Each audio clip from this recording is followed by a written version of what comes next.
Now, this is a good segue into our next subject, where we have a couple questions here regarding advising. You guys are not only MUSG politicians, but you're also students. And I think I speak for everyone here when I say it can be a little bit of a headache sometimes. We're going to be starting right here in front of me. And the question is, this past fall, MUSG President Sam Schultz made it his organization's top priority to reform the academic advising process. What are your thoughts on the advising reform done under Schultz? And do you feel the Office of the Provost and MUSG has properly addressed these issues? Explain why or why not, please. So I think that auditing of advisors and who is entitled to be called an advisor is important.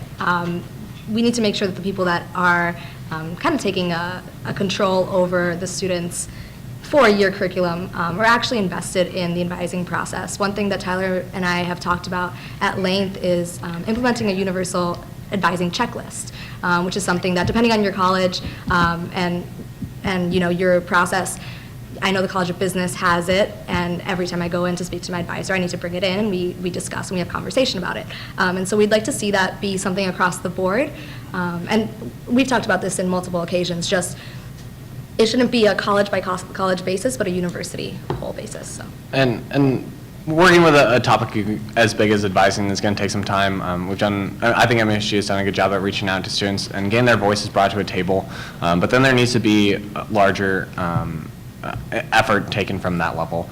So something else that Rosie and I would really try to implement is a advising class where all advisors have to go to just a little 1-hour class so that they would hopefully know more than their students would about the Common Core, which is not the case right now. Okay, thank you. Donnie?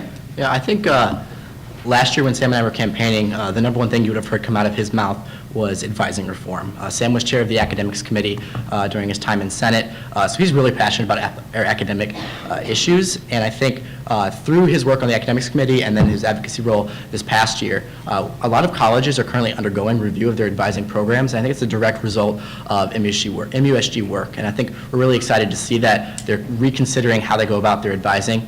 I think even more exciting than that, though, is the fact that the Office of the Provost has recently initiated academic evaluations, or they're going to be. They're sort of beta testing it right now, but we'll be able to rate our professors, or rate our advising professors, just as we would rate our regular professors through like Rate My Professor. And I think that'll help us get figure out who's a good advisor, who's not, and who needs more work on their advising skills. So.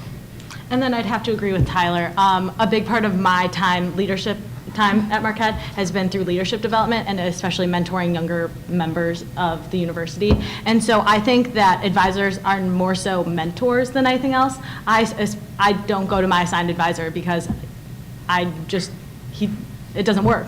And so I actually seek out one of my favorite professors of all time, and she will sit down with me for hours and map out my courses and discuss things with me and discuss my career path. And that is what every student should have from an advisor, is not only someone to tell them they're fulfilling their requirements and tell them they're on track to graduate, but someone who has a vested interest in their students.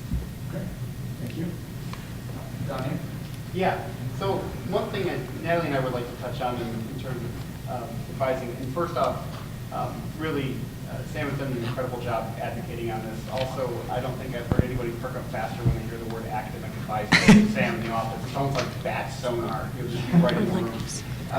But the current testing, or beta testing, as Zach put it, that's going on for these reviews is a solid concrete step forward. But one of the things I think MUSG can do to really help advising at at Marquette is to help students prepare for these meetings. So it's a two-way street advising. Students need to know kind of their idea of what they'd like to take, kind of have some courses in mind, and then the advisor should really have the expertise to say, this is going to best suit your academic needs, or this is going to best suit you in the career field. So putting together advising resources is something that this MUSG has pushed this year, and if Natalie and I are elected, we're going to push each college to have made ready, available by fall, this coming fall, so that students have that, can go right online and look at it and say, okay, these are the courses I need for the Arts and Sciences core, the College of Business core, this is what I need for my major, so on and so forth, so that you have a simple checklist, as alluded to by Tyler and Rosie.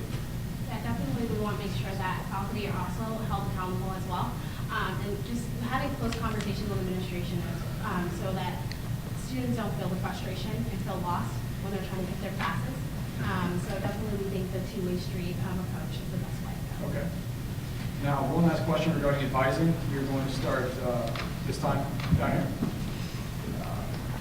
Many students feel that advising is a last-minute thought on behalf of their instructors. As you guys kind of hinted at a little bit, there is a little bit of a disconnect. While inefficient advising is caused by failure of both parties, the instructor and the student, to stay informed, do you think that the university should reward or incentivize the instructors to take a more proactive role in said process? If so, what do you feel an appropriate incentive should be? If not, what do you suggest? Yeah, absolutely. Check. Sorry. Just want to make sure it works. It's okay.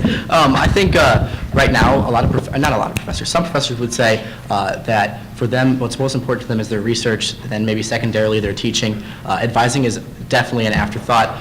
I think advising should be something that's taken into consideration when we're looking at tenure. If an advisor hasn't been the best advisor to their advisees, I just said the word advising a lot in that sentence, but I think that's problematic and that it should be taken into account when we're considering whether or not we want to grant this person tenure, which is a really, obviously a very permanent status on campus. So. I am pro incentivizing this. I think, honestly, I don't know where I'd be without my pseudo advisor, and she puts in so much time, work, dedication that she should be rewarded for her extra work and making my time at Marquette that much more valuable and better due to her knowing her. Okay, thank you. Johnny? Yeah, right now we currently have like the Advisor of the Year award, but that's not enough. Once we have these reviews put in place where students can sit down and review their advisor, and we can have some relatively objective data on how tenured faculty and non-tenured faculty are performing in this area. I do think it needs to be a conversation in terms of tenure, but also in department positions and moving throughout there. We go back to this Jesuit core of cura personalis, care for the whole person, and that's inherent in advising, getting to know the student and helping them throughout there. So Natalie and I agree that discussions in tenure should certainly be part of this process. Yeah, Briefly add. as well as intrinsic motivation from faculty member as well, and understanding, the core principles of why they are here and why they are helping students. Okay, thank you. Totally agree with the other two tickets. We both support it being a conversation in tenure. And like everyone said, once we get those statistics back from the advisor ranking system, we're going to have a lot more data. The nice thing about that system is that it's the advisor rating the advisee as well as the advisee rating the advisor. So you're going to get really good data on what students need to do as well as what the faculty members need to do. And having that going into a conversation about tenure is only going to be helpful in the long run. And I also think that when we have people who are identified as outstanding advisors on campus, that they should be a big part of the process of when new faculty come to campus, what they should know about advising. So having them be a more active role in that conversation. Right. Advising should be something that's seen not as a chore, by the mentor, but as something that they actually take pride in. And I think that kind of highlighting people that stand out will just motivate others to come to that level. So. Okay, thank you.